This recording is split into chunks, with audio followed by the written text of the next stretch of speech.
Hi friends, Swapna गजबू चॅनलमध्ये तुम्हा सर्वांचे स्वागत आहे. फ्रेंड्स, आजच्या व्हिडिओमध्ये आज आपण रावणाविषयी संपूर्ण माहिती जाणून घेणार आहोत. त्याआधी तुम्ही जर चॅनलवर नवीन असाल तर चॅनलला सबस्क्राईब करा. रावणारी रामचंद्र ही गोष्ट आहे फारच जुनी, म्हणजे अगदी त्रेतायुगातली.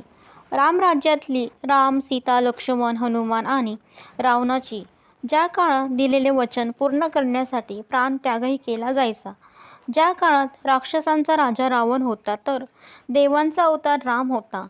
संत महात्म्यांच्या उद्धारासाठी साक्षात विष्णूने मानव रूपात जन्म घेतला आणि त्याला रावणाविरुद्ध ज्या युद्धात वानरांनी मदत केली.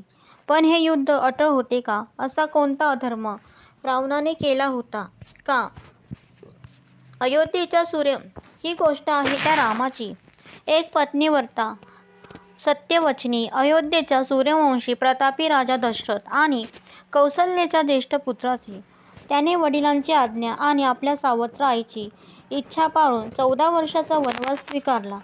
त्या वनवासात त्याच्याबरोबर होते सीता आणि लक्ष्मण.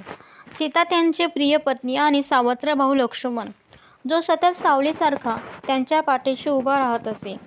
आपल्या बायकोचे छळ कपटाने अपहरण करून स्वतःसोबत घेऊन गेलेल्या त्या दशानन रावणापर्यंत राम पोहोचला कसा? त्याच्यासोबत रामाने काय केले? सीतेची सुटका कशी केली? त्याच्यासोबत कोण कोण होते?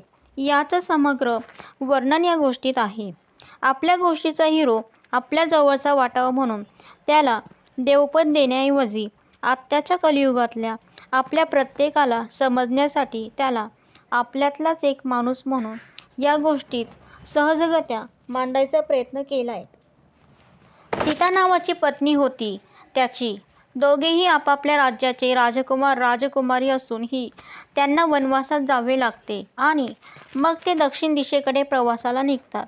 या प्रवासात रामाचा लहान सावत्र भाऊ लक्ष्मणही त्यांच्याबरोबर असतो. जेव्हा त्यांचा हा खडतर प्रवास सुरू असतो, दूरच्या लंका नावाच्या राज्याचा राजा रावण छळकपटाने सीताहरण करतो आणि सीतेला त्याच्या राज्यातल्या अशोकवनात बंदी करून ठेवतो. गोष्टीच्या शेवटी राम रावणाला मारतो.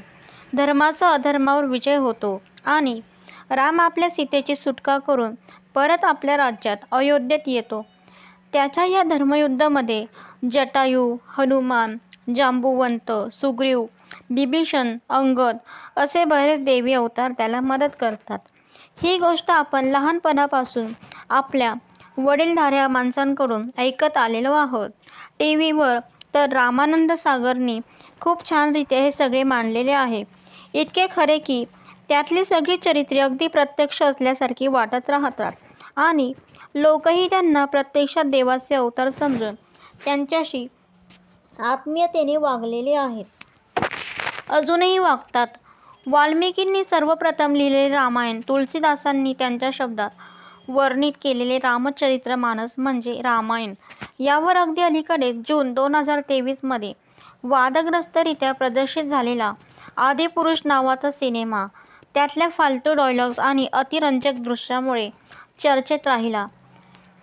तर फ्रेंड, अशा प्रकारे आपल्या रावणाची कथा इथे समाप्त होत आहे.